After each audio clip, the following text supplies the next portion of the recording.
Bienvenidas compañeras, compañeros a esta nueva emisión de Alternativas. Augusto Zamora, un diplomático nicaragüense, académico, pensador, geopolítico, y ha tenido la gentileza nuevamente de aceptar la invitación para conversar, para analizar estos rápidos procesos que se están dando, que se están decantando en el escenario internacional y que le dejan a América Latina un poco colgado de la brocha, colgada la brocha.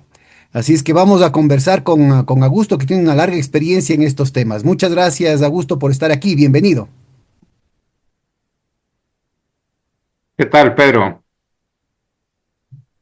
¿Cómo ves las cosas? Cómo ves el encuentro este que descongela las relaciones, al menos formales, que tenían entre Estados Unidos y Rusia, un proceso de enfriamiento muy fuerte durante toda la temporada de Biden?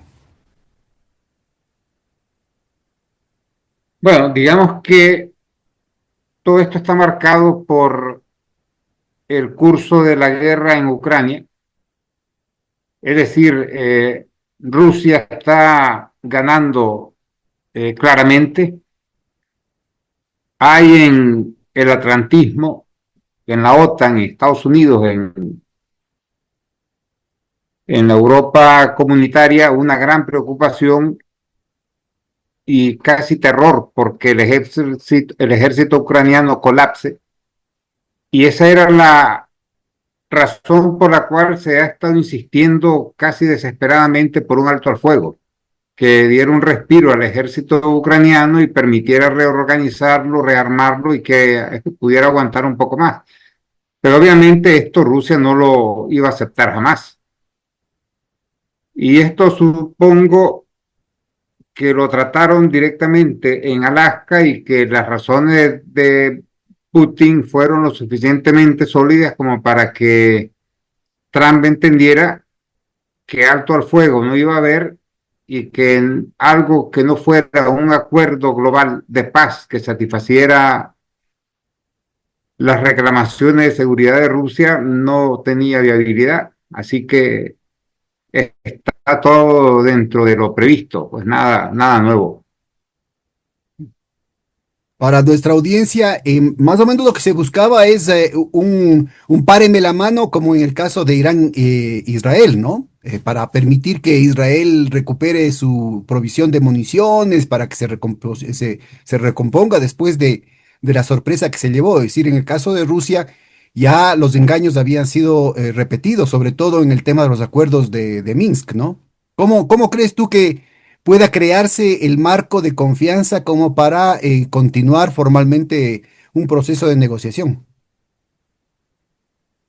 Es que no hay ninguno. Mira, se habla mucho, se escribe mucho, hay mucha histeria, mucha desinformación, también mucho tremendismo.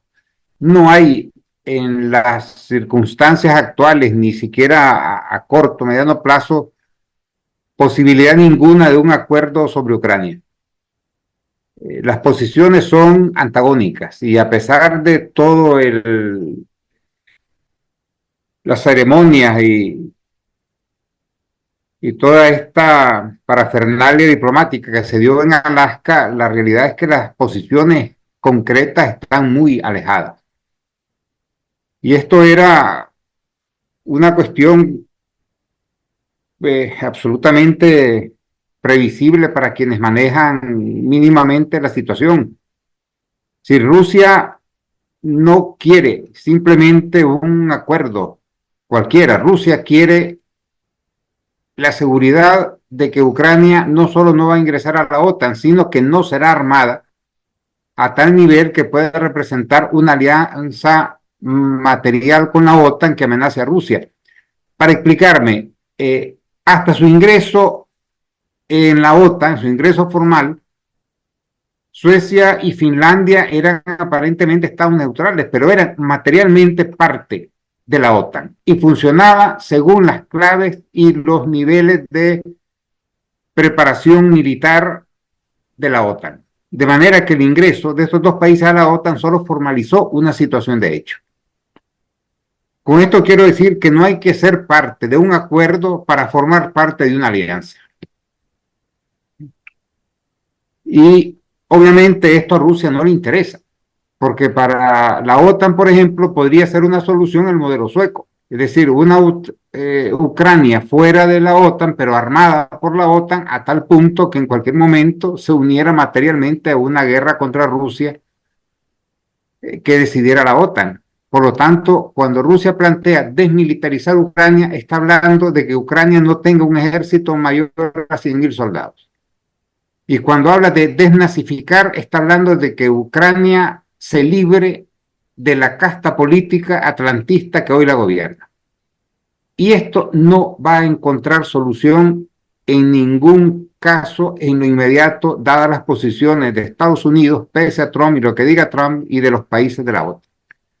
Por lo tanto, las posibilidades reales, objetivas de un acuerdo son nulas. Yo creo que la cuestión de Ucrania se va a resolver militarmente en el 2026 o a más tardar en 2027. Y se Es decir, va a llegar a un acuerdo. tú no encuentras una división, digamos, en Occidente entre las posiciones encabezadas por Trump o expresadas por Trump y las que están liderando Starmer, Macron y Meloni. No, de fondo no las hay. La única es que Estados Unidos quiere reducir su gasto en la guerra de Ucrania porque la obsesión del gobierno de Trump y también de los militares estadounidenses es China. Para ellos, el gran desafío de Estados Unidos es el sudeste asiático y es China. Por lo tanto, y esto está en los documentos oficiales de Estados Unidos, yo no estoy descubriendo nada nuevo, apareció publicado en 2017 y oficializado en 2018. De manera que el planteamiento de fondo de Trump es que los países europeos se hagan cargo de todos los costos de la guerra en Ucrania, comprando, eso sí, armamento estadounidense, porque la Europa no tiene capacidad de fabricarlo, para ello dedicar un máximo de fondos, y esto ya lo ha dicho Trump varias veces, al rearme frente a China.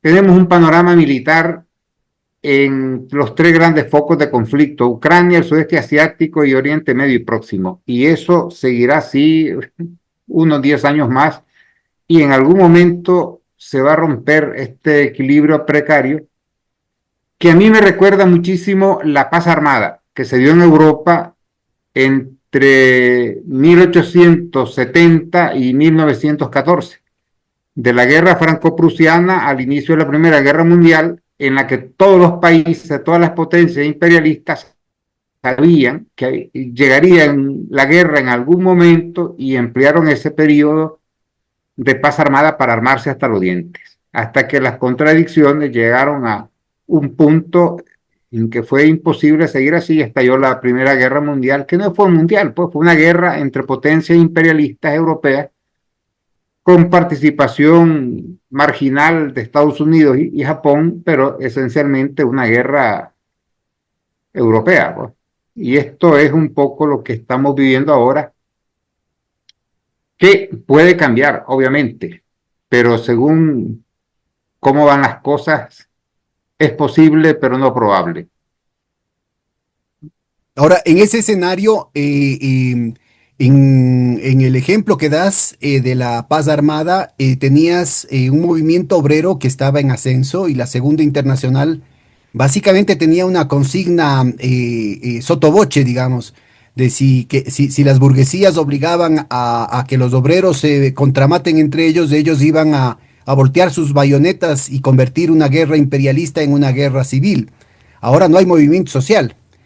¿Qué crees tú que pueda Bueno, evitar la guerra ahora?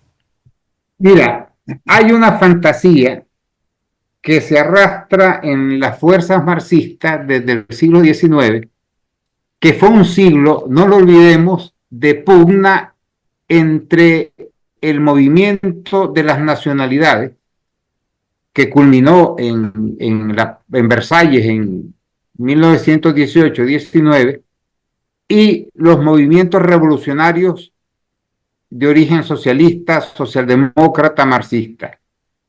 Desde el marxismo creían que en la lucha de clases, pues los obreros se unirían entre ellos contra las clases dominantes, mientras que en sentido contrario las fuerzas nacionalistas pues propugnaban la idea de pueblo, de nación, ya en guerra contra naciones enemigas. Al final, la Primera Guerra Mundial fue el triunfo del movimiento de las nacionalidades. El nacionalismo se impuso. ¿Ya? Y esto tiene una base antropológica. Lamentablemente, el marxismo surgió antes del desarrollo de la antropología, de la etología, de la psicología, que son ramas que ayudan a comprender el comportamiento del ser humano, que es un ser eminentemente territorial. Y bueno, esto se dio en la Primera Guerra Mundial, que había efectivamente enormes fuerzas sociales, políticas, obreras, sindicales, partidos revolucionarios en Europa con una fuerza enorme y sin embargo no lograron convencer a los obreros a que volvieran las bayonetas contra la clase dominante, sino que fueron obedientemente a matarse entre ellos. Hoy ni siquiera eso hay, pero hay algo que es más disuasorio que cualquier lenguaje político, y es el armamento nuclear.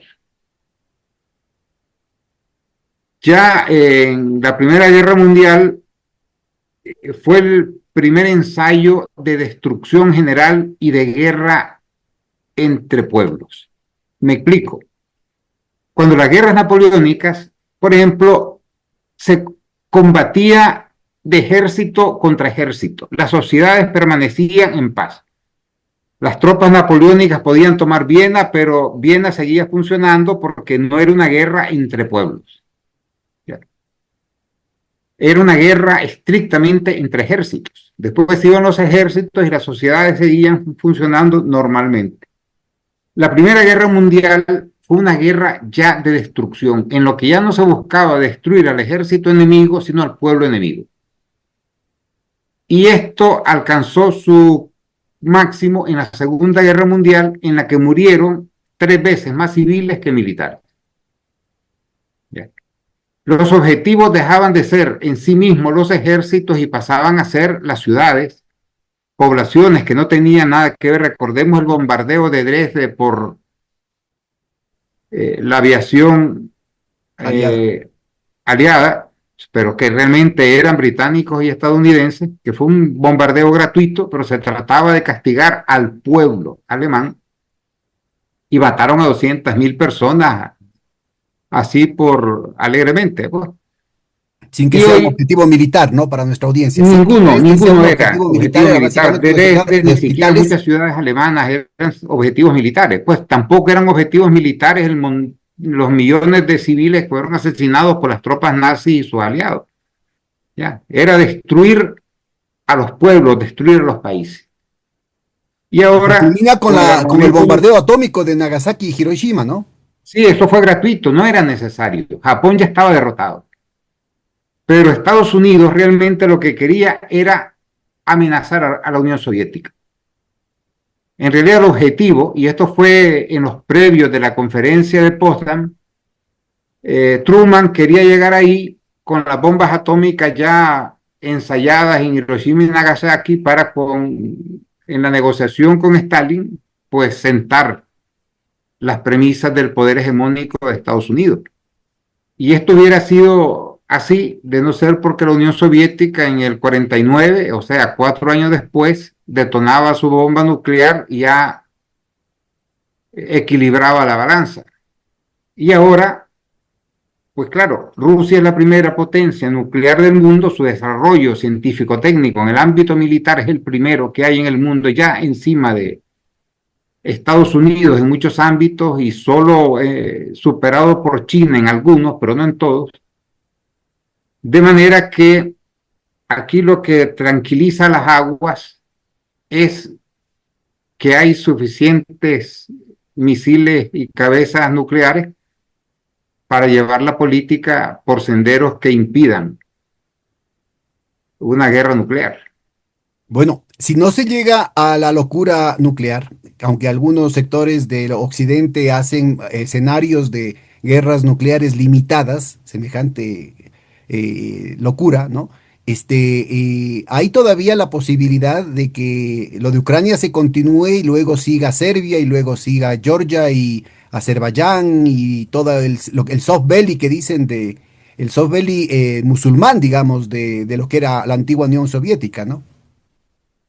No creo, mira, se especula mucho con eso y hay mucho juego, más que nada propagandístico, pero la realidad es que en los datos reales cotidianos no ves a ningún país exsoviético queriendo repetir la experiencia de Ucrania. Es decir, ahí todo el mundo ha tomado debida nota de lo que pasa por andar jugando con quien no se debe. Y recuerda que Georgia anduvo coqueteando con la OTAN y terminó perdiendo Osetia. Abjasia y Osetia del Norte.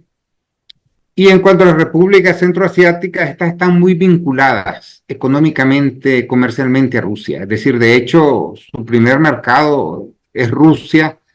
Hay millones de emigrantes de Asia Central en Rusia y sus remesas son el primer ingreso de muchos de estos países. Por lo tanto, los juegos malabares que quiere hacer la OTAN y algunos países ahí no tienen ninguna viabilidad. Y no olvidemos que si no está Rusia, también hasta China, pues, y la geografía determina. Estos países están entre Rusia y China, no van a meterse a locuras con un occidente que está sumamente lejos y que sería incapaz de apoyarles en una aventura militar que perjudique los intereses de Rusia o China. ¿Verdad que no? Bueno, pero lo No, mismo eso hubiera podido no, decirse con no respecto tiene a visas Ucrania. de realidad. Si alguien se ponía a ver las cifras económicas de Ucrania, hubiera dicho, pero no tiene ningún sentido que Ucrania rompa con Rusia cuando es la principal proveedora de su energía y buena parte de su infraestructura y inclusive de las cadenas de valor que lo ubicaban, lo ligaban a Europa Occidental. ¿Cómo ves tú esa posibilidad, digamos, de desesperación, sobre todo de este eje que está más vinculado a las finanzas? Que sigue insistiendo en esta actitud de provocación, ¿no? ¿O es solamente es postura? ¿Qué es lo que Mira, crees? ¿Qué es lo que diferenciaría, digamos, a esta línea Starmer-Macron, Merz, versus lo que sería la propuesta un poco más sensata de Trump, ¿no es cierto?, de privilegiar el conflicto con China. mira, es que en este sentido los europeos, sobre todo franceses y alemanes, van en una línea que ellos mismos son incapaces de sostener. Si Francia y Gran Bretaña tuvieran un poder equivalente al de Estados Unidos, serían peligrosos, pero en realidad no lo tienen. Es mucho bla, bla, bla y todo lo que plantean parte de que en algún momento Estados Unidos intervenga.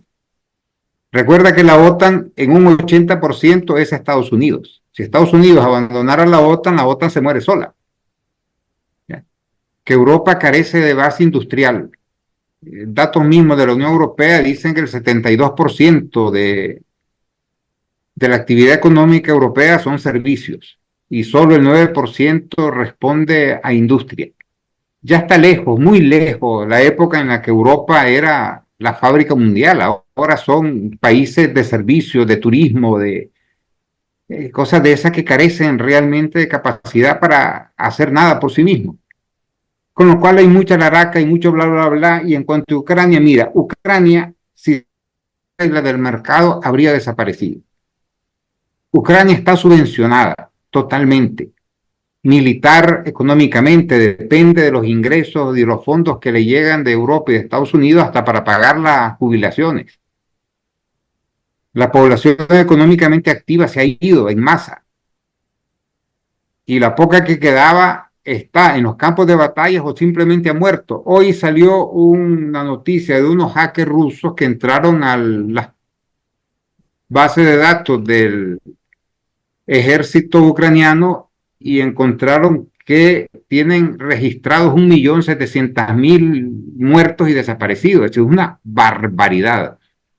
¿Ya?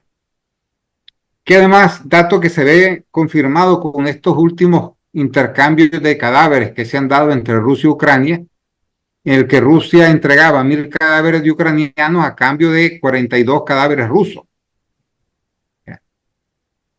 Y esto se ha repetido así, una asimetría en bajas que es terrible y que se corresponde además con la asimetría de poder.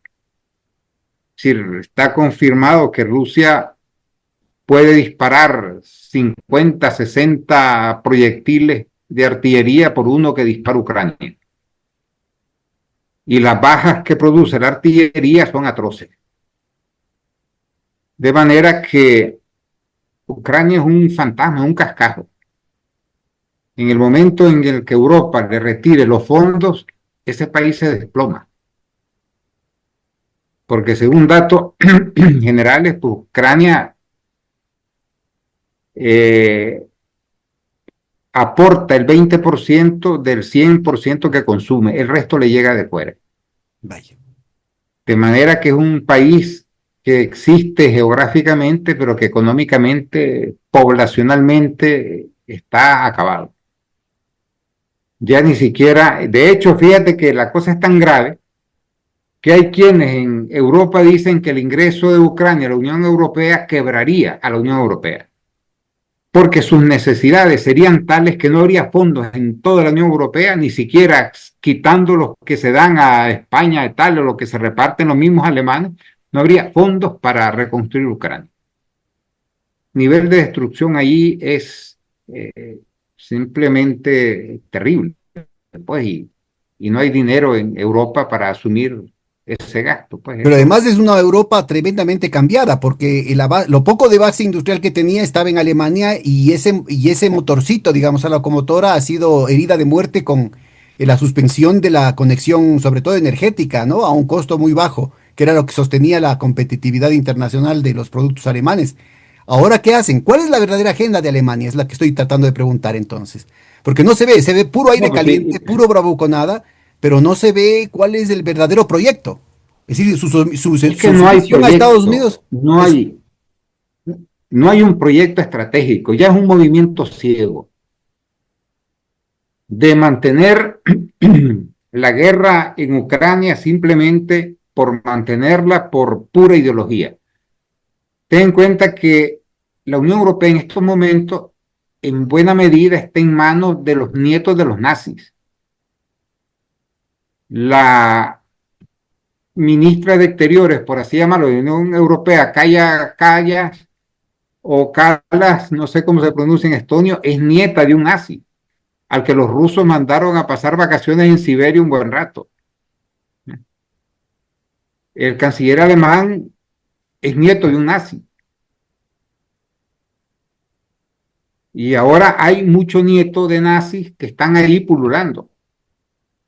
Con lo cual hay como un fondo de revancha, de decir, buscaremos destruir a Rusia ya que no pudimos destruir a la Unión Soviética. Y eso ha llevado a la Unión Europea, Europa, a un callejón sin salida, pues porque Rusia ganará la guerra este año o el próximo. La guerra tiene dos vertientes, las dos fatales para el atlantismo, la militar, que ya ha implicado la destrucción de 13 ejércitos ucranianos, con un número de bajas sencillamente aterrador, y la económica, en la que Rusia va atacando toda la base industrial económica de Ucrania por obligar al atlantismo a desembolsar cada vez más dinero. En estos dos ámbitos Rusia está ganando de calle.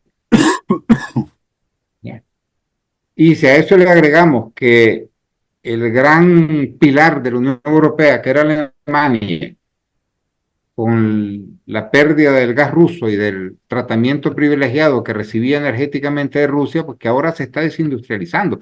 Hace unas semanas hubo una reunión de los 10 mayores empresarios alemanes con la dirigencia de la Unión Europea, en la que ellos planteaban que les dieran soluciones, pues porque están, es decir, son las grandes empresas las que han despedido a centenares de miles de trabajadores, ya, y no hay vía de solución, porque se acabó el gas barato. Y sin gas barato, la economía alemana no es competitiva Y quien sabe un poco de economía sabe que cuando pierdes la competitividad lo que te queda es emigrar a otro sitio o cerrar. Y de hecho hay empresas alemanas que están migrando. BASF está pasándose a los Estados Unidos justamente porque ya vio desde muy temprano que no tenía ningún futuro allí, ¿no? Sí, Estados Unidos y otras se están derivando a China o a India o a cualquier lado donde ellas puedan sobrevivir. ¿Ya? Bueno, Y esto no y vos que has tiene. vivido en Europa, ¿cómo verías? Es decir, una vez que les pase la fiebre y las clases dominantes europeas, ¿cómo van a rearmarse? Es decir, tienen que recomposicionarse en su relación, no solamente con respecto a Estados Unidos, sino respecto a lo que es su proyecto, ¿no? Porque además, perdón, como vamos a hablar dentro de poco, también han perdido sus posiciones en África y también han perdido sus posiciones en el sudoeste asiático, ¿no? Sobre todo Francia. Con lo cual, su sustento material, y no se diga solamente el ideológico, está totalmente vulnerado, ¿no? Mira, la Europa está abocada a una crisis general en un plazo de 10 a 20 años, que en términos históricos es nada. No es solo la crisis económica, la desindustrialización, la conversión de sociedades industriales en sociedades de servicios, sino la caída drástica de la natalidad por muchas razones, que ha llevado pues a que sea una región del mundo cada vez más envejecida, con menos nacimientos, con una población económicamente activa en decrecimiento y que se enfrenta al reto de cómo va a resolver eso y la única respuesta que dan los economistas mínimamente sensatos es que la solución sería la inmigración. Solucionar la caída de la natalidad y de la población en edad de trabajar con inmigrantes. Pero esto ha dado origen al resurgimiento con una fuerza enorme de partidos de extrema derecha racistas, con lo cual Europa está mordiéndose la cola y arruinándose a sí misma. Esto ya no tiene vuelta de hoja. Quiero decirte que la crisis europea está a la vuelta de la esquina y en algunos países se maquilla, pues gracias al turismo. Por ejemplo, España, Francia, Italia y Grecia, pues el turismo para ellos es como el oxígeno en una cama de hospital, pero que, digamos, en caso de crisis o del estallido de una guerra, pues el turismo desaparecerá por arte de magia y bueno, se encontrarán las economías en la situación real, pues de que producen poco y consumen mucho. Y esto además se ve en que, mira, el poder de un país no es solo, no está referido únicamente al poder intrínseco del país, sino al poder que tengan otros países. Y en estos momentos, el 70% y creciendo de la economía mundial está en el sudeste asiático, está en Asia. ¿Ya? De manera que Europa decrece mientras los países asiáticos crecen. Y hay países de los que se habla poco, pero que son economías en expansión, como Indonesia o Pakistán, O ¿ya? El Vietnam, ¿no? mismo Irán, perdón, O Vietnam. o Vietnam, que tiene 15 años creciendo al 7%, cifras escandalosas, pero que como Europa se tapan todos esos datos, se siguen imaginando a sí mismos como las grandes potencias que ya no son. ¿Ya? Y esto llevará en algún momento a un colapso que no será, digamos, total, sino que será un colapso paulatino en el que ellos tendrán que ver y recambiar todo su modelo económico, social y también de relaciones, y tendrán que buscar un arreglo con Rusia, porque realmente en la situación actual y de cara a un futuro inmediato, y duela a quien le duela, el único país que puede salvar a Europa del declive total es Rusia. Claro. Pero en el delirio de las élites europeas y de la intelectualidad europea, cada vez más, más enconchada, digamos, en su mentira, y parecería que esto va a tomar años, ¿no? Hasta que toquen tierra. Tomará años, se calcula una década, ¿sabes? Porque además, ten en cuenta, y esto se ha denunciado en la misma Europa, que es un proceso que también se sufre terriblemente en nuestros países, en Iberoamérica, y es la concentración de los medios de comunicación en las mismas manos que mantienen el gobierno. Cada vez hay menos pluralidad, ya me trabé, cada vez hay menos medios independientes y más grandes oligopolios, de manera que la manipulación de las sociedades es completamente orwelliana. Ya, es Goebbels en el poder, que es un poco lo que pasa en nuestros países, ¿sabes? Las clases dominantes dominan a tal punto los medios de comunicación que hacen de las poblaciones lo que les da la gana. Quien controla las mentes no necesita golpes de Estado. Y este es un drama que se vive en el llamado, mal llamado mundo libre, en el que solo hablan los que tienen dinero y solo ganan los que tienen dinero. ¿Ya? Tú mismo ves ahí en Ecuador, pues está un gran millonario gobernando, porque la gente al final, ¿quiénes son los dueños de los medios de prensa? Pues vas a encontrarte que son los mismos. ¿Ya? Y bueno, creo que en este sentido, en líneas generales, tanto para el occidente europeo como para este occidente periférico que somos nosotros, las novedades nos vendrán de Asia, no de Europa como antaño, y van a cambiar nuestras sociedades cuando el ascenso de Asia haga inevitable el colapso de los modelos neoliberales que imperan en Europa y en Iberoamérica en el presente. Bueno, África lo está el otro viviendo escenario ya. es que estas viejas oligarquías europeas no se resignen a perder el poder que han tenido por 500 años y que busquen de manera desesperada relanzar, digamos, el lagarto herido de muerte es muy letal, ¿no? Entonces ahí vamos viendo, por ejemplo, en el caso de la pérdida de las posiciones francesas en Irak, Irán, en Líbano, en Siria y también en todo lo que sería el Sahel y el Magreb africanos, significarían también una actitud desesperada por tratar de reconstruir y agarrarse con uñas y dientes de algún espacio para poder reproducir sus mecanismos de explotación. ¿Cómo ves esa posibilidad?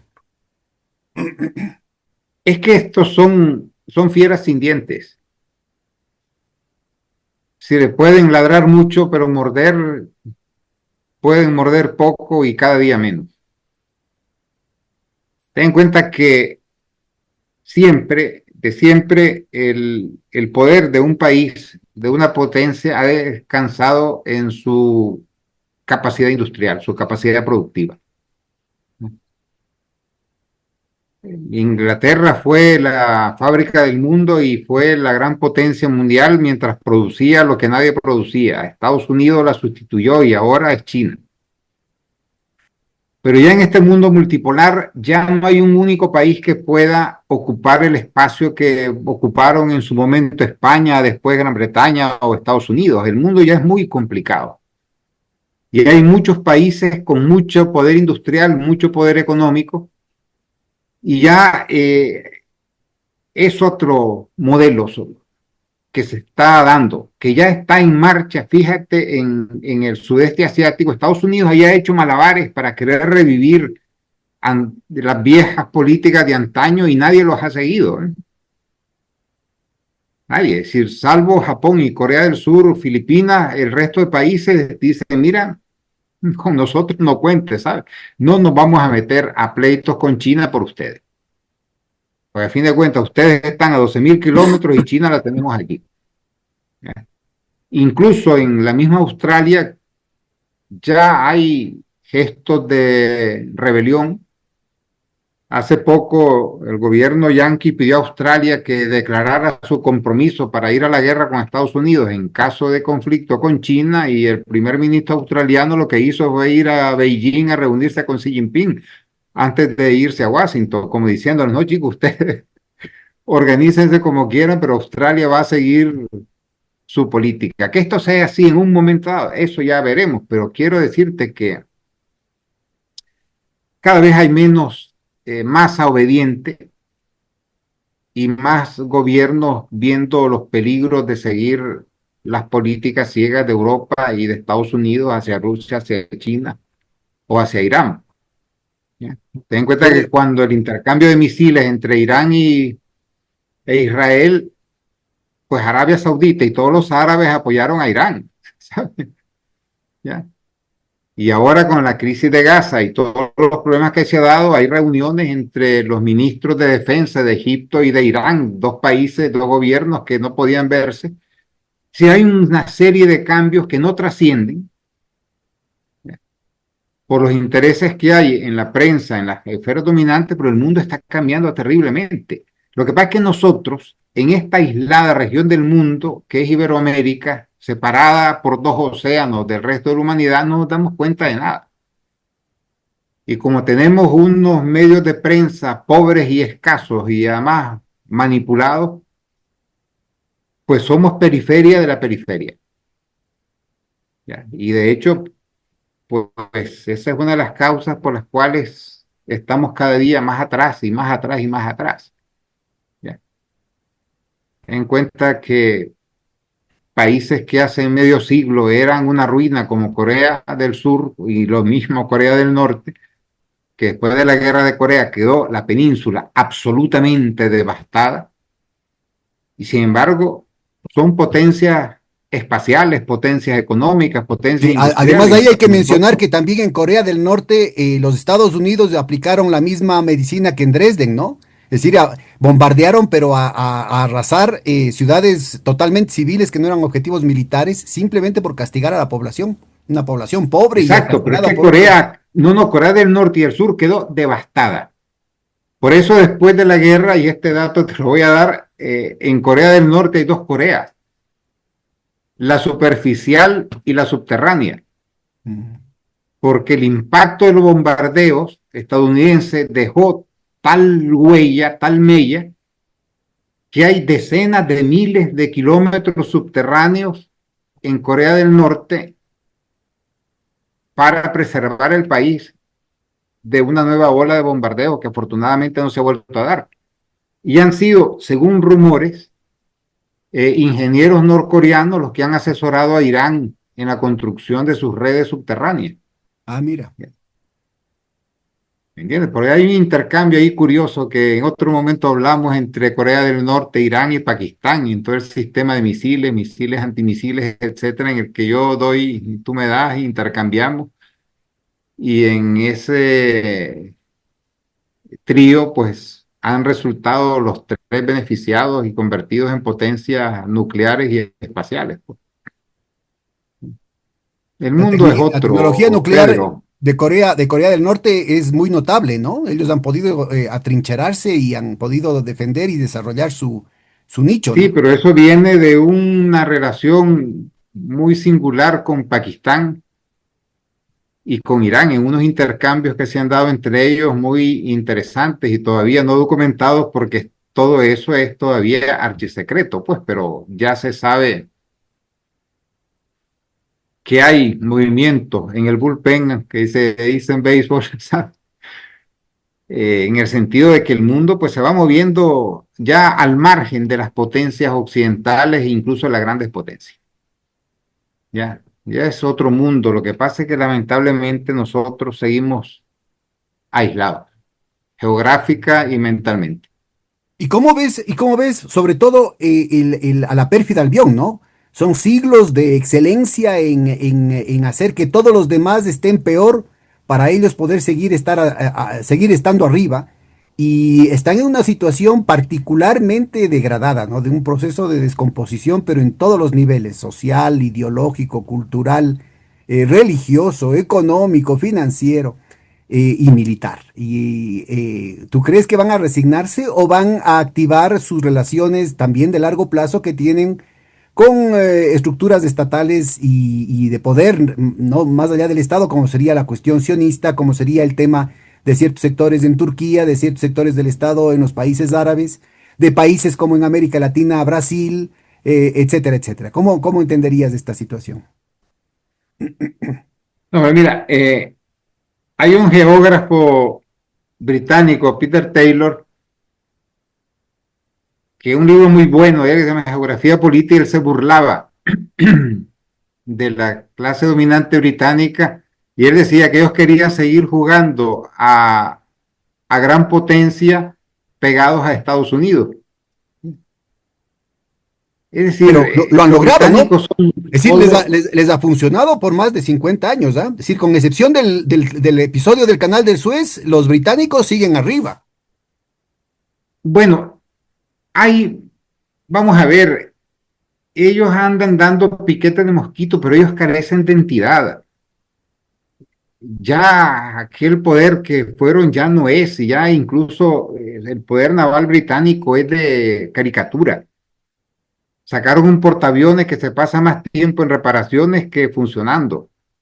Ya. Eh, Su flota, hacían el chiste de que China construye en un año el equivalente a toda la flota británica. Entonces que ellos anden haciendo bulla y queriendo figurar, y aquí estamos chicos todavía, pues payasadas, no son más que un adendo de Estados Unidos y con ánimo de figurar como esas viejas señoronas en decadencia que siguen viviendo Más en allá de su sueños tiempo. y Son los sí, no pero muertos como los no vampiros. hay, pues sí, pero no hay cuajo ahí, ¿eh? Bueno, pero siguen haciendo daño, ¿no? Uno de los casos más claros es el genocidio que continúa y continúa con la indignación de todo el mundo, el genocidio que continúa en Gaza. No, pero eso es Made in USA, no nos engañemos. Yo hace rato escribí que el problema que hay con Israel es que las guerras con Israel terminan siendo guerras con Estados Unidos. El 90% del material militar que usa Israel llega de Estados Unidos. Mm. Prácticamente todas las municiones que se utilizan contra la población en Gaza para el genocidio están hechas en Estados Unidos y algunas en Alemania o Francia. Israel por sí mismo es un pequeño país. Israel es un poco más grande que El Salvador, con una población de 8 millones de habitantes. Solo un imbécil o un ignorante puede pensar que este país es una superpotencia. ¿Ya? Es como creer que El Salvador pues, es más grande, más poderoso que México. Pues. Ya puesto a creer cuentos de hadas. Israel es lo que es porque es una fuerza mercenaria de Estados Unidos, que lo usa a ellos para amedrentar a los países de Oriente Medio y mantenerlos bajo la amenaza de la guillotina. Pero realmente Israel sin Estados Unidos, el día que desaparezca el poder de Estados Unidos, ese día desaparece Israel. No habrá quien mueva un dedo por ello. Va a tener el mismo destino que el Reino Cruzado. Cuando el Reino Cruzado perdió el apoyo de los reinos europeos y dejaron de llevar soldados y de enviar dinero y de enviar provisiones, el Reino Cruzado cayó solo. Simplemente los ejércitos musulmanes lo sitiaron, lo liquidaron y lo despacharon. Y cuando eso se dé dentro de 10, 15, 20 años, pasará lo mismo. ¿Sabes? Es un paisito genocida que son 8 millones rodeados de 600 millones de musulmanes que los odian profundamente. Y cuando Estados Unidos deje de poder apoyarlos y los europeos también, pues saca cuenta. Oye, y en el caso de Israel hubieron premoniciones como las de Kissinger, ¿no? En el 2012 inclusive uno de sus patronos, uno de los Rothschild, que mencionaba que ya a Israel no le quedaban ni 10 años de vida y sin embargo han sobrevivido a esas profecías. Porque Estados Unidos está ahí. Ten en cuenta que Israel sobrevivió en gran medida por la Guerra Fría. Recuerda que Egipto, Siria, Irak eran países aliados de la Unión Soviética y Estados Unidos pues tenía a Israel, Arabia Saudita y a Jordania de contrapeso. Entonces la Guerra Fría fue fundamental para la subsistencia de Israel. ¿Ya? Y el poder de Estados Unidos ha estado ahí. ¿Por qué no ataca Egipto a Israel? Por Estados Unidos. Hay artículos ya, los tengo yo, del creciente temor, pero también hostilidad en el ejército egipcio hacia Israel. Y no se mueven, uno, porque Estados Unidos les entrega 1.500 millones de dólares anuales, buena parte de ellos para sobornar a la alta oficialidad, y otra parte les llega de Arabia Saudita. Pero casi la mitad del ejército egipcio es partidario o de la guerra o de considerar a Israel el mayor enemigo y amenaza para Egipto. Todo esto es una situación que está en función de el apoyo irrestricto de Estados Unidos y de países como Alemania y Francia e Israel. Sin este apoyo, ¿qué es? ¿Cómo entenderías tú el hecho de que un cuadro de la representatividad de Kissinger plantee, ¿no es cierto?, o sea, vocero de la posible desaparición, de la idea siquiera de la desaparición de Israel? Yo creo que en el establishment norteamericano eso ni siquiera aparecía como algo a debatir hace, hace 13 años. A pesar de que sea una pieza tan clave dentro del aparato estatal o del aparato de proyección geopolítica gringo. Mira, si es que, ¿cómo explicarte? Si tú agarras un mapa y ves Israel en el ámbito árabe, musulmán, es una cosa minúscula, Claro. minúscula. Si hay que ser ciego para no ver que esa cosa minúscula que depende totalmente de Estados Unidos tiene los días contados a partir del momento en que el poder de Estados Unidos desaparezca y va a desaparecer, porque desaparecen siempre, ninguna potencia lo es eternamente. Y a Estados Unidos, ¿qué le quedan? 10 años, 15 años.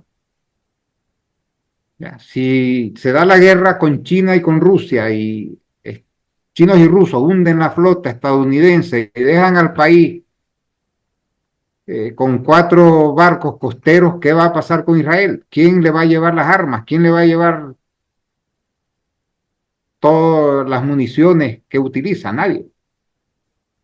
En ese momento vas a ver, pues Irán tendrá 100 millones de habitantes, otros tantos hay en Egipto, y vas a encontrar pues que hay 2 millones de soldados invadiendo el territorio palestino ocupado por Israel. Y ya, pues las cosas acabarán como acabó el Reino Cruzado.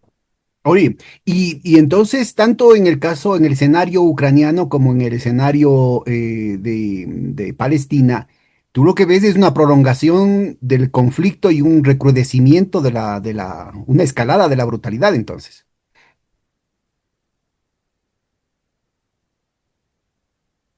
Mira, todo esto estará en función, como decía Tucídides, las guerras son sobre todo cuestión de dinero, de economía. Cuando se acabe el dinero, se acabará la guerra. Estados Unidos alcanzó este año un pico de su deuda. Los países europeos están también en una situación bastante delicada económicamente, así que esto es una cuestión de años, no muchos. Cuando se les acabe el dinero, pues se les acabarán las ganas y también las poblaciones pues saldrán a las calles a exigir el fin de estos disparates y a demandar que el dinero que haya se gaste en su bienestar. Ahora, en el contexto de estas, de la emergencia de estos nuevos procesos, de la complejización del mundo, del desarrollo de nuevos poderes locales, de nuevos proyectos también locales, ¿cómo verías tú la posibilidad de que se estructure en el sudoeste de Asia otro tipo digamos, de protagonismos? Por ejemplo, a partir de la nueva, de los herederos de Arabia Saudita, ¿no? La posibilidad de que haya un cambio respecto a su sumisión a los Estados Unidos y que haya una nueva triangulación, por ejemplo, con Irán en torno a una contención de la violencia sionista. Mira, en lo inmediato no se dará. El peso de Estados Unidos sigue siendo demasiado grande y ese movimiento, pues en lo inmediato es casi imposible. Por lo que te he dicho, es decir, ir contra Israel es ir contra Estados Unidos. Y no olvidemos que Estados Unidos tiene la península arábiga llena de bases, en Bahrein, en Qatar, en Emiratos, en Omán, en Arabia Saudita. Así que no. Esto, mira, con todo el drama y el horror genocida que se está viviendo en Gaza, eh, yo te digo una cosa que creo que debemos destacar. A pesar de toda la violencia, todo el genocidio, toda la barbarie que Israel ha desatado en Gaza contra la población palestina, han sido incapaces de triunfar. Jamás sigue ahí. Han matado a decenas de miles de palestinos, pero no han podido poner fin a la guerra ni controlar Gaza. Ahora están en una nueva locura genocida de invadir una ciudad en ruinas con 1 millón de habitantes y van a fracasar. Lo que no han podido alcanzar en estos años no lo van a alcanzar en las próximas semanas ni meses. Israel en lo estratégico ha perdido la guerra. En lo táctico podrá haber hecho todos los crímenes, barbaries, matanzas y podrá decir todo lo que quieran, pero en lo estratégico ha perdido la guerra. Gaza es una franja de 250 kilómetros cuadrados, aislada, rodeada, y aún así no han podido. Entraron a un reto con Irán y le salió el tiro por la culata. Estados Unidos tuvo que intervenir a parar la guerra porque los iraníes están causando un daño enorme en Israel. Ahora, saca cuenta y calcula qué pasará entonces cuando el apoyo de Estados Unidos desaparezca o se reduzca a mínimos. Si ahora, con todo el apoyo de Estados Unidos, todo el apoyo de las grandes economías europeas, Israel ha sido incapaz de alcanzar sus objetivos, ¿qué pasará cuando este apoyo desaparezca? Durará un suspiro. Y de hecho hay un dato del que se habla poco, y es que decenas de miles de israelitas, de judíos sionistas, sobre todo los millonarios, están abandonando Israel. Porque estos ya la ven venir y dicen, mejor nos vamos ahora que estamos a tiempo y no cuando ya no nos podamos ir. Yo digo que ese es el dato que se debe destacar con denunciar la barbarie, el genocidio y todo, que hay que hacerlo, pero también hay que señalar que Israel no ha podido. Y Bueno, en y el entonces, momento en que entre una guerra de verdad con Irán, a Israel le va a salir la guerra carísima. y ahí viene nuevamente la pregunta, ¿no? Entonces, y tanto en el caso de Europa como en el caso, por ejemplo, de la entidad sionista, eso no tiene futuro. Y entonces, ¿en qué están pensando las élites allí? ¿Qué están pensando los que manejan las cosas allí? ¿Cuál es la agenda real? ¿O es simplemente Mira, es que no la hay. Debemos, un absurdo existencial? Ya simplemente están al final de sus días y no les queda otra. Es el destino trágico de un final sin ton ni son. las élites mueren matando. Esto se da en toda la guerra. Esto lo has visto, es decir, la Primera Guerra Mundial, la Segunda Guerra Mundial, las élites mueren matando, no se retiran. ¿Ya? Y esto que se ha visto en siglos pasados, pues lo veremos ahora. Y la élite genocida israelita va a morir matando, pero va a morir. ¿Ya? Y las élites corruptas europeas también van a ser arrasadas en su momento, porque el mundo cambia y este cambio no lo detiene nadie. Estamos en un cambio sistémico.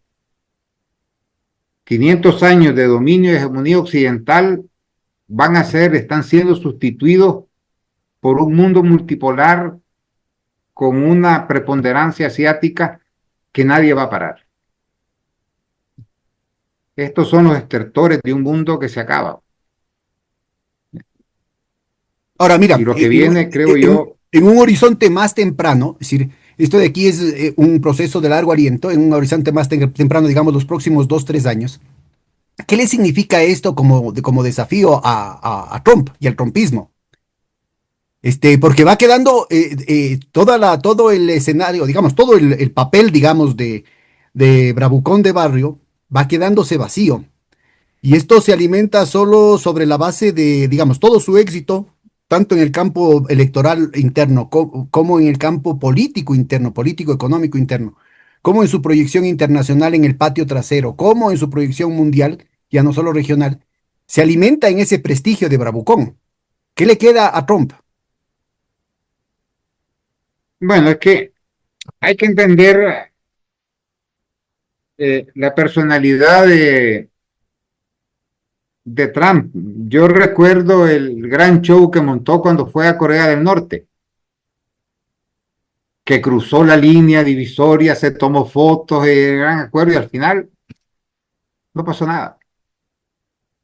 Y aquí estaremos pues en una repetición de esos escenarios, pues mucha parafernalia, muchas declaraciones, muchos artículos, muchos comentarios, pero al final pues eso, muchísimo ruido y casi ninguna nuez.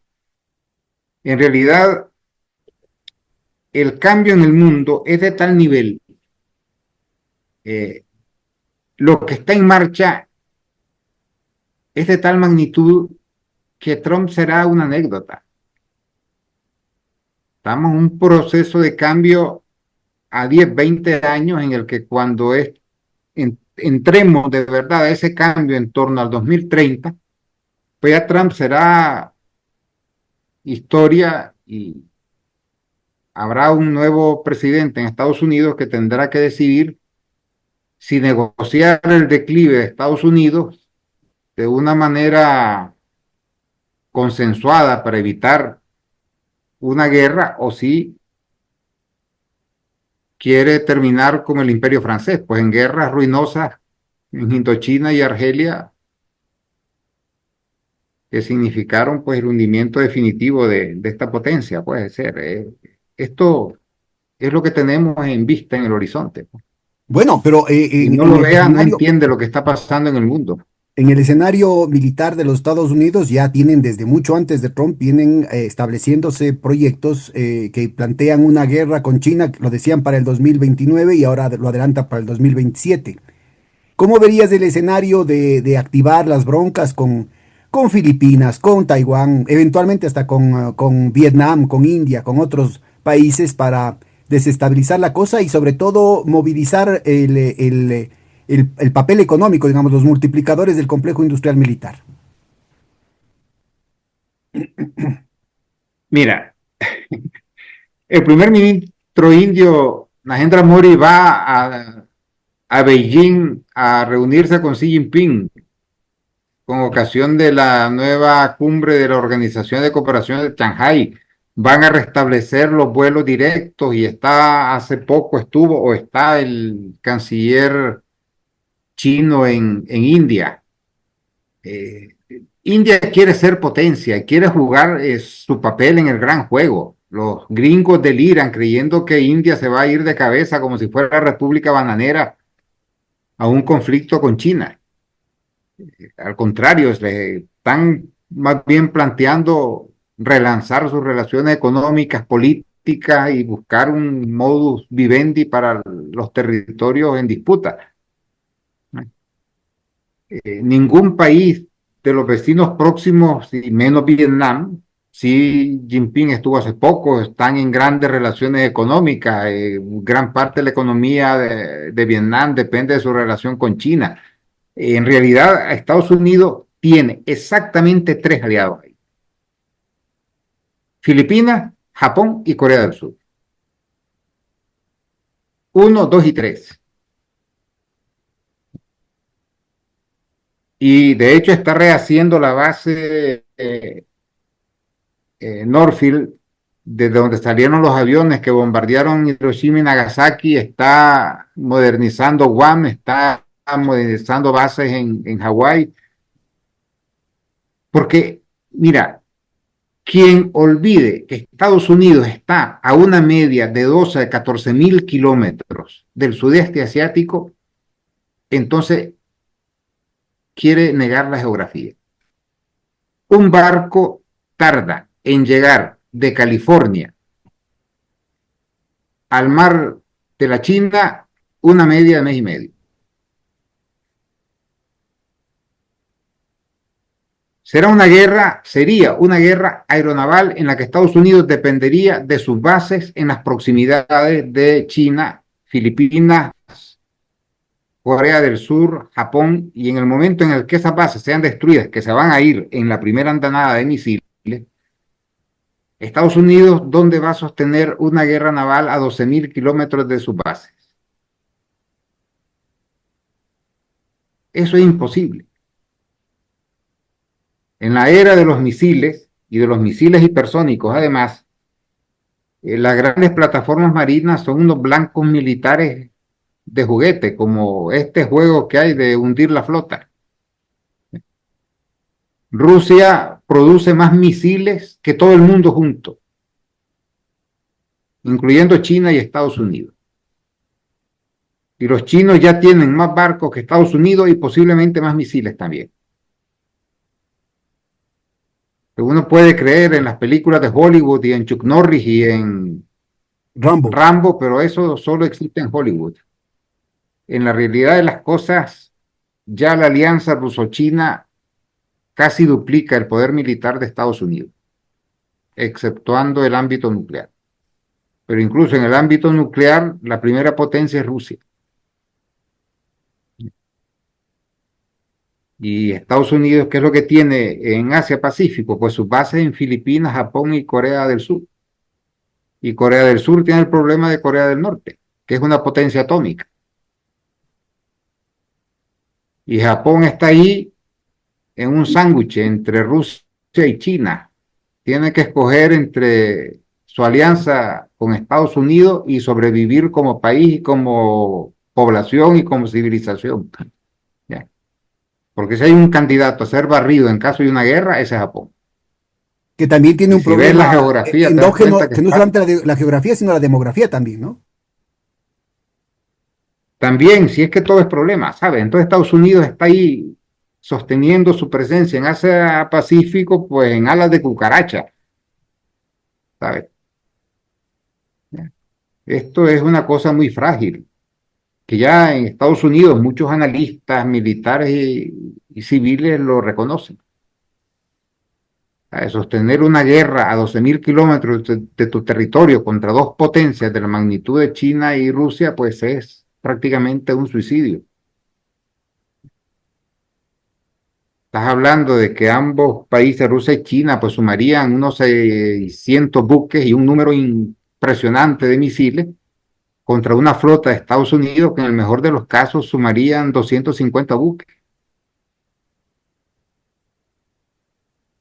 Y con los Oye, misiles, pues, claro, ahora con los muy misiles ya lejos. la superioridad que significaban los portaaviones y los cruceros queda absolutamente desbaratada en cuestiones de minutos, ¿no? Claro, pues sí, esa es una la cuestión, que en Rusia hace poco estaba un debate sobre un viejo portaaviones que si lo continuaban o no, y al final decidieron abandonarlo para construir buques más pequeños, más ligeros, con mayor potencia de fuego, misiles, etcétera.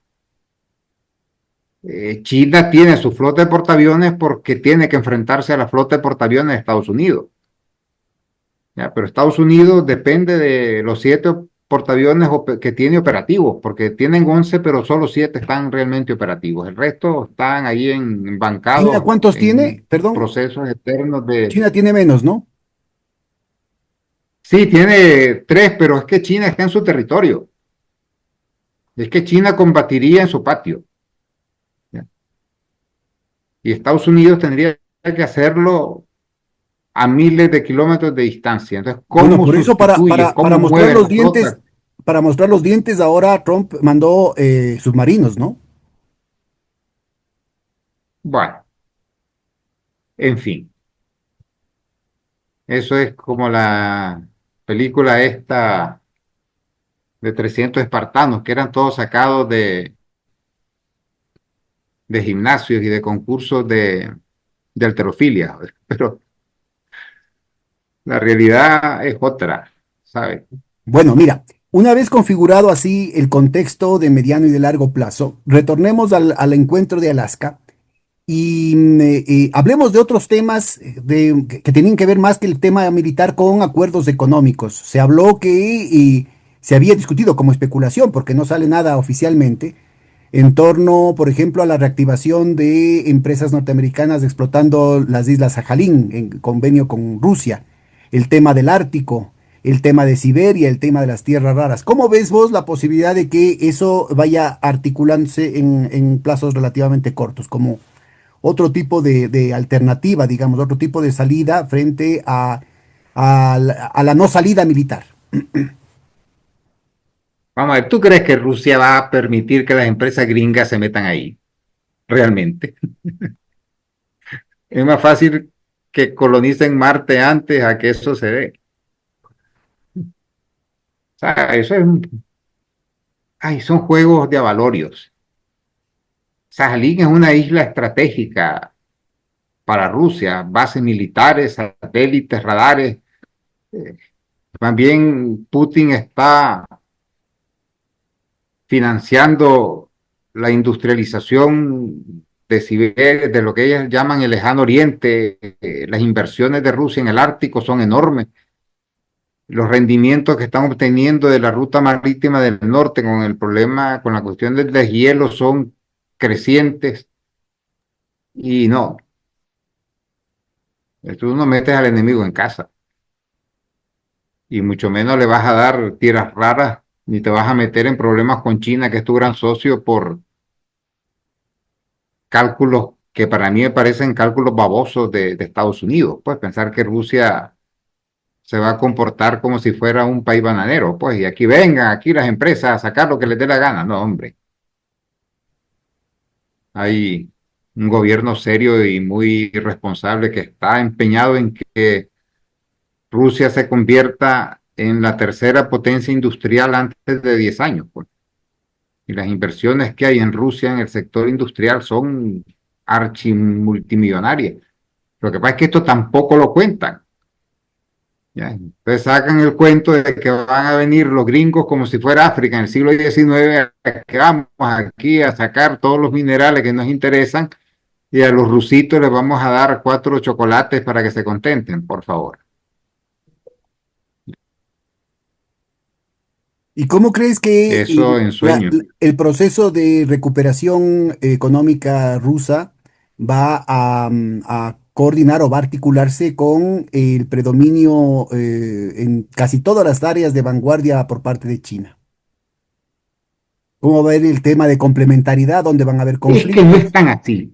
Ojo, no es tan así. Hay áreas en las que Rusia tiene una hegemonía casi total. Por Hay ejemplo, áreas militares, aeroespaciales que ningún país eh, dispone, ni siquiera Estados Unidos, ni siquiera China. Lo que pasa es que todavía no se ve el despegue industrial de Rusia. Lo vamos a ver en una media de 5 a 10 años. Y yo te invitaría a que se siguiera el desarrollo aeronáutico de Rusia. ya tiene dos aviones 100% de fabricación rusa que estarán en el aire a partir del año próximo. Eso es increíble. No hay ningún país, ni siquiera Estados Unidos ni China, cuyos aviones comerciales sean 100% de fabricación nacional. Rusia lo ha logrado en el plazo asombroso de 5 años.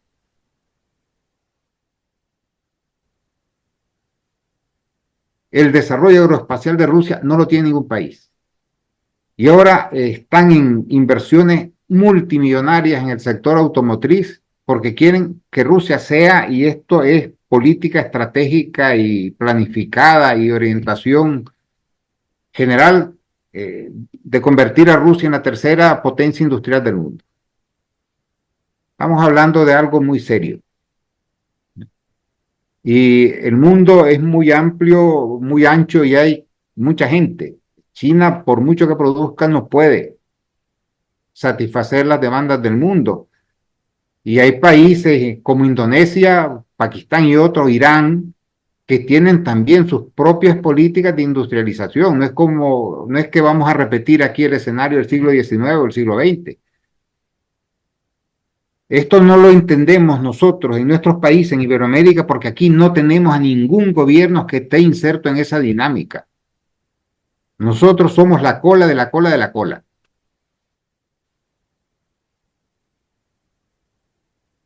Pero hay países aplicando políticas de protección a su industria, políticas de desarrollo industrial, porque ellos quieren ser potencias y estar ahí. Y esto no lo entienden, entre otras cosas, porque no se informa. Y lo que no se informa, no se conoce.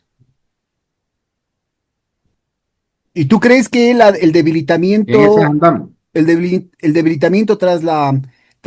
debilitamiento de todo el aparato industrial espacial soviético, tras la descomposición de la Unión Soviética y la penetración de intereses, sobre todo de tipo británico, por ejemplo, en la banca, en sectores de la construcción, en sectores de infraestructura, ¿no crees que debilite ese proyecto ruso? Es decir, de hecho, hasta ahorita tiene importantes piezas, por ejemplo, en el Banco Central, ¿no?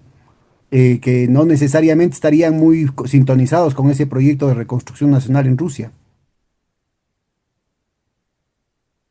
Mira, hablemos de datos. Rusia es ya hoy, en términos de paridad adquisitiva, la cuarta economía mundial.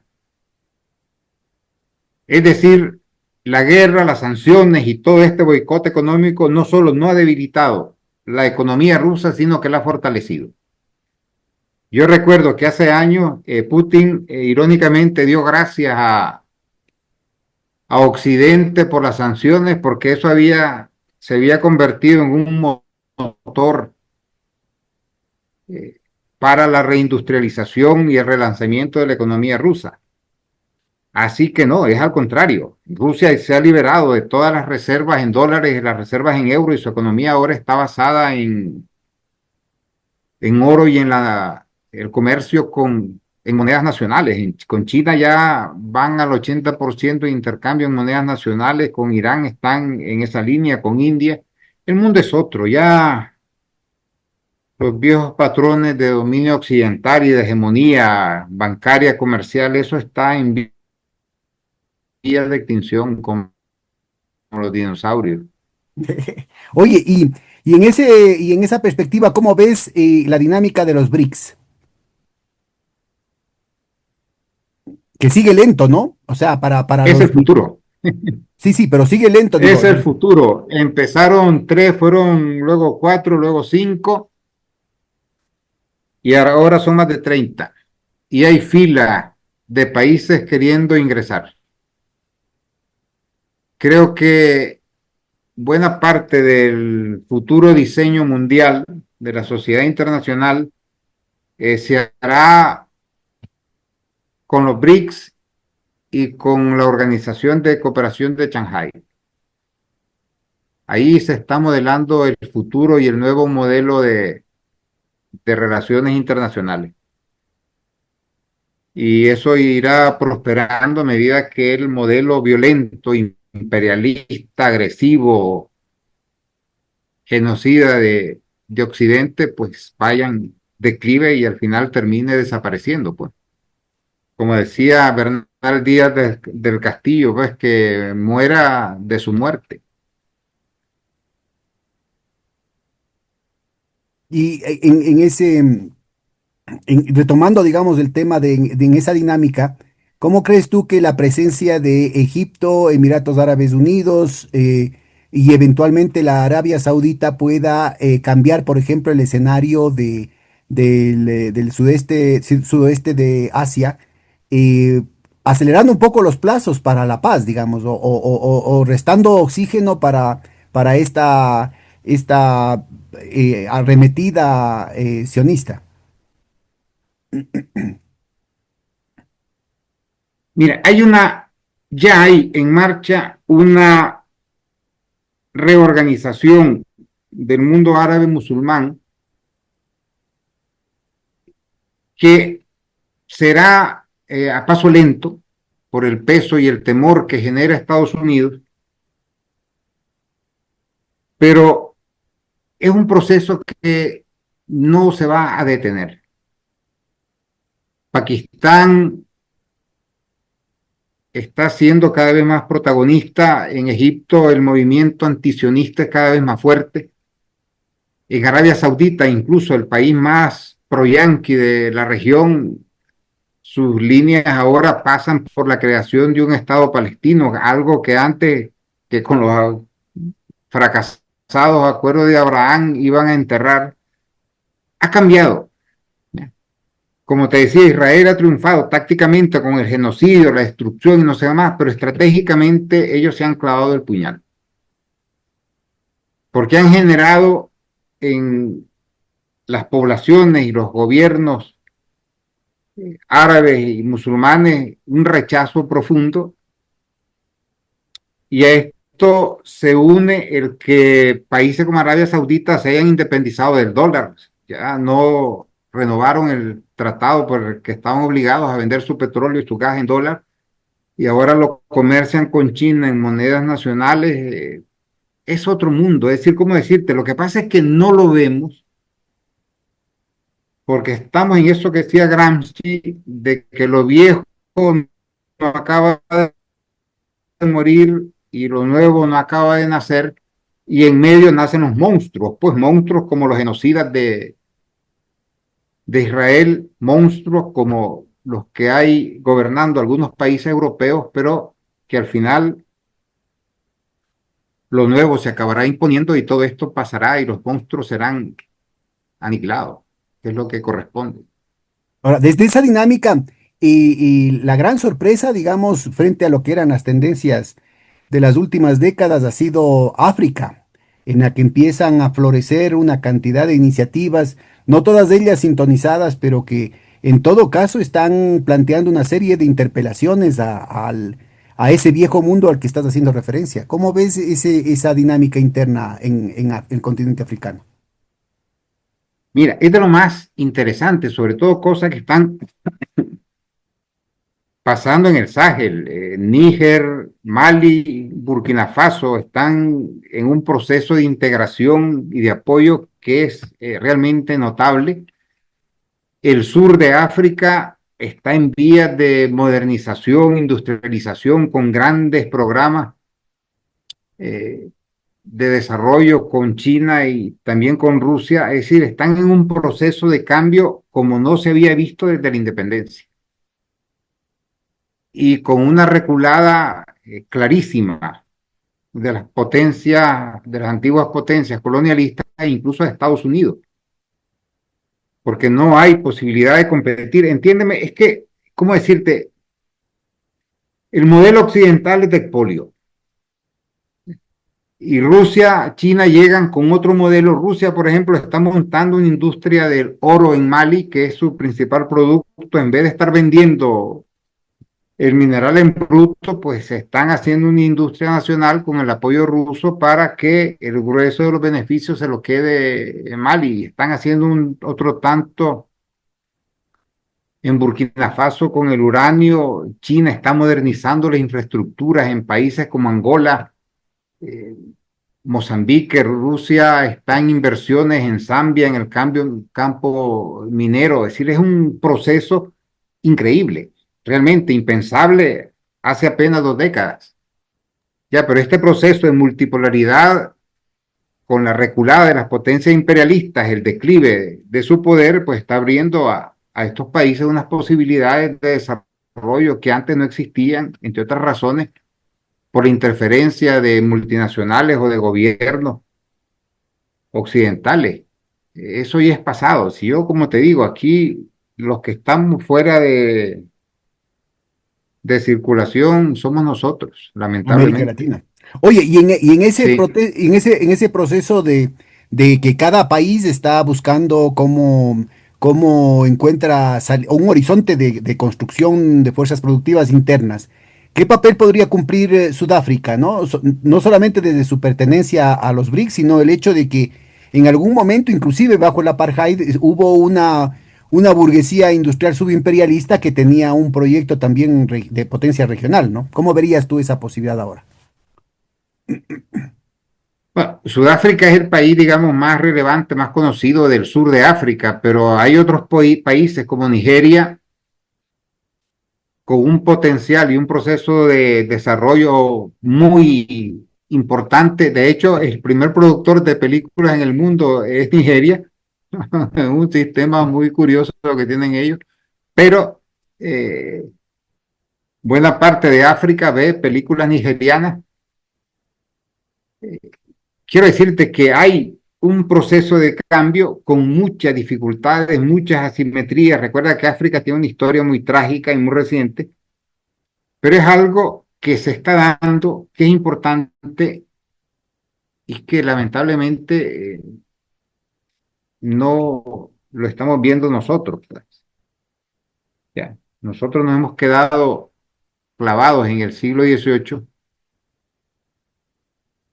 y no entendemos, ni nuestras élites dominantes parecen capaces de entender los grandes cambios que se están dando en el mundo, pues, y eso es una desgracia porque eso acentúa nuestra desventaja económica, social y ya no digamos científico-técnica e industrial, pues. Estamos en el limbo. Mira, y otra zona que parecería estar en Más el que en el limbo es limbo, yo diría que en el infierno, pero en el bueno. infierno. ¿Y cómo ves el tema de la reestructuración del mundo árabe? Hay un chiste que hacen los árabes que dicen que se unieron una vez en el cielo para no volverse a unir jamás. Es, no podemos hablar del mundo árabe como algo homogéneo. Hay países como Marruecos con una clase dominante que es absolutamente denostable, son aliados de Israel, son protoimperialistas, ocupan el Sáhara. En cambio, tienes Argelia, que es un país con una clase dominante progresista, aliado de la Unión Soviética, hoy aliado de Rusia. Libia no existe prácticamente, la destruyeron. Egipto está en un proceso muy interesante porque está construyendo la mayor central nuclear con Rusia, eh, mantiene unas enormes relaciones con Rusia. De hecho, iba a comprar aviones rusos, pero Estados Unidos se lo prohibió. Eh, Arabia Saudita está cada vez más próxima a China y hay un proceso de reacomodo, a veces un poco como purgante con Irán, pero se está dando. Ya la vieja enemistad está quedando enterrada. Es decir, hay un proceso de reacomodo que no será fácil, no será rápido, pero que ya se está dando. Y esto va de la mano también con el creciente papel de China y también de Rusia en la región. Estamos, Coincidiendo esto con... Sí, estamos conmemorando 70 años del espíritu de Bandung. y las expectativas y las proyecciones que se hacían, digamos, en esos momentos, en esos tiempos, incluyendo finales de los años 70, y no solamente desde posiciones, digamos, nacionalistas, de izquierda, de liberación nacional, de lo que se llamaría el sur global ahora, se marcaban muy positivas respecto al declive de la hegemonía norteamericana y el ascenso de los pueblos del mundo, y un horizonte más bien de emancipaciones, un horizonte de construcción de multipolaridades también, ¿no?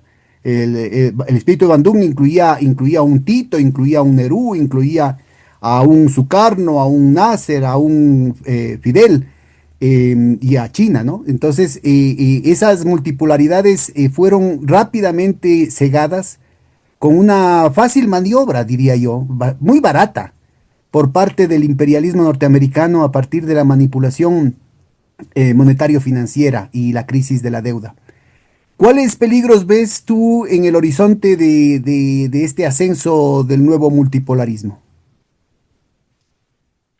Hombre, yo el mayor riesgo que veo es el de que este cambio termine desembocando en una guerra que será muy dura para la economía mundial,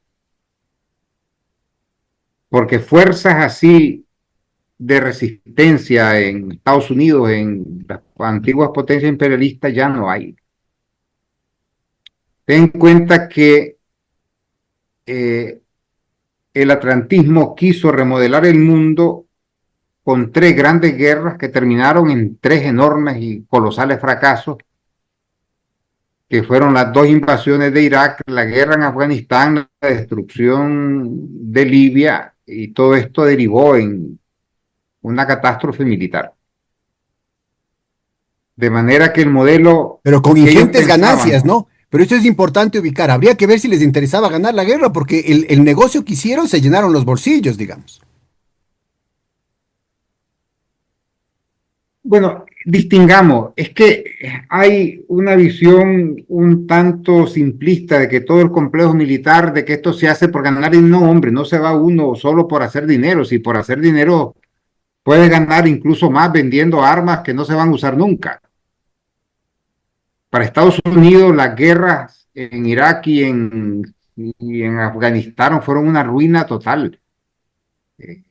De hecho, se ha indicado en Estados Unidos que el endeudamiento del país ha ido de la mano de la guerra imperialista que ha tenido en el mundo, que ha tenido Estados Unidos que costear en un 80%, porque había países que mandaban tropas, pero si Estados Unidos les financiaba todo.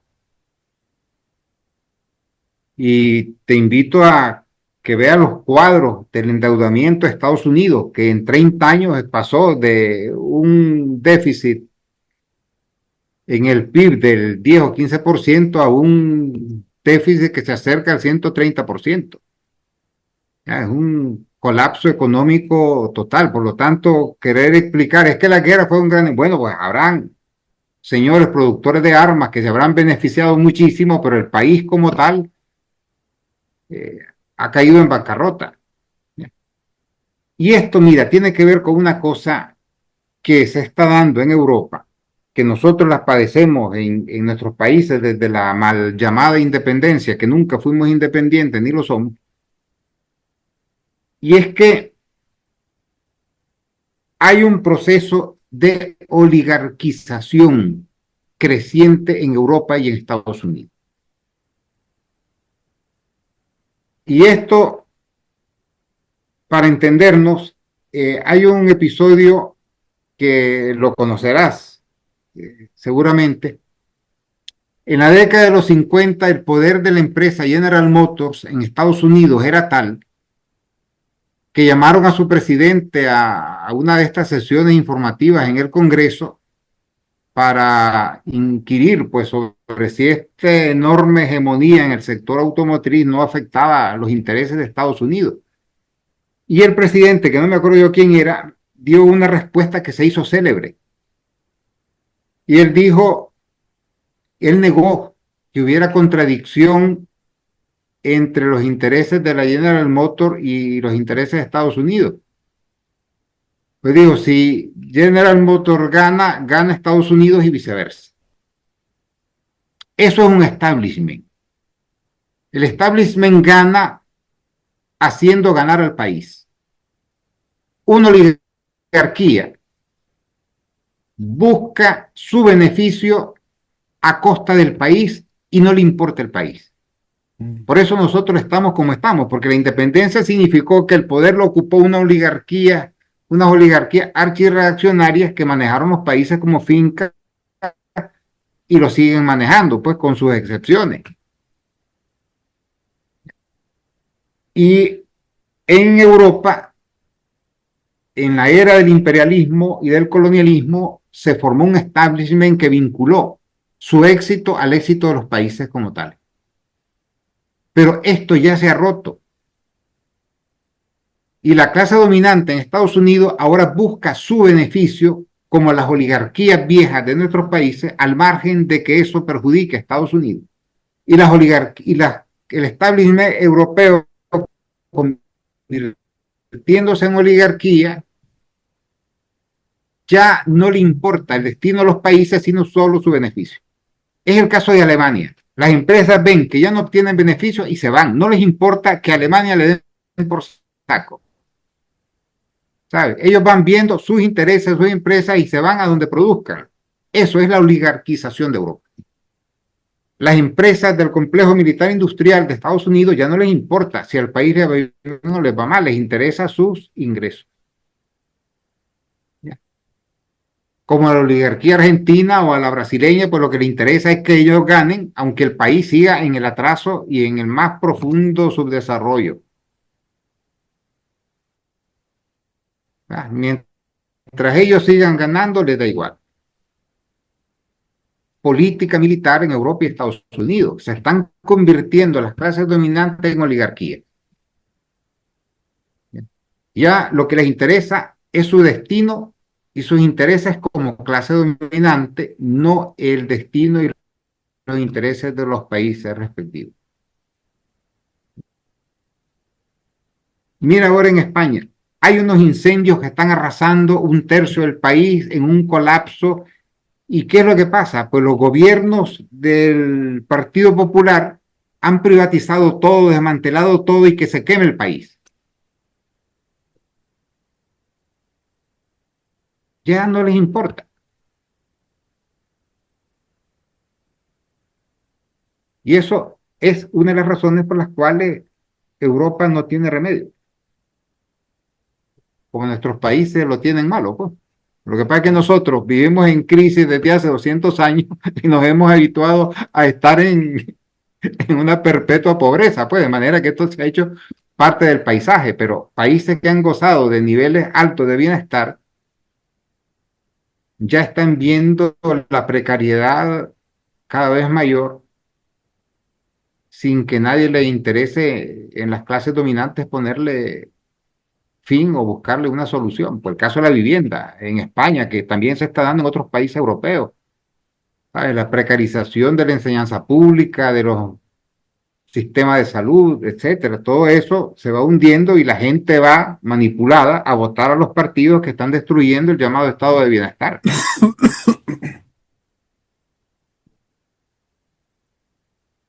Así que, si en Europa o Estados Unidos estuviera en el poder una clase dominante que quisiera el bienestar no solo de su clase como tal, sino también del país, su política sería absolutamente distinta.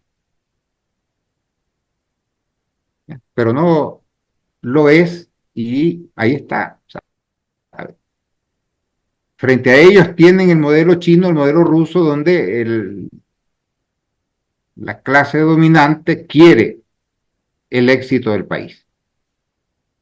Quiere sacar al país del subdesarrollo, de la pobreza, no sé qué, y son unos sistemas donde la población cada vez vive mejor. Es el proceso inverso. Temas, Y en hemos, Asia hay unos niveles de bienestar, se están alcanzando en un número creciente de países, unos niveles de bienestar que se está perdiendo en Europa y que se está perdiendo en Estados Unidos. Y ese es el mundo viejo que muere frente al mundo nuevo que nace. Y nosotros allí en el fondo del estadio viendo jugar a los demás, ¿verdad? Así de fregada es la cosa. Oye, Augusto, te agradezco muchísimo. Ha sido una conversación, como siempre, contigo, muy provocadora. Y para seguir discutiendo, yo te voy a comprometer. Ojalá tengas un tiempito también de aquí a unas semanas para volver a conversar, porque yo creo que los acontecimientos van a desplegarse con mucha rapidez ahora, ¿no? Yo creo que en el plano financiero, en el Sí, plano las militar. cosas se aceleran con el tiempo, cada vez vamos más rápido. Bueno, te mando un gran abrazo. Muchas gracias. Gracias, Pedro, un gran abrazo para ti. Un Hasta la próxima. saludo. Chaito.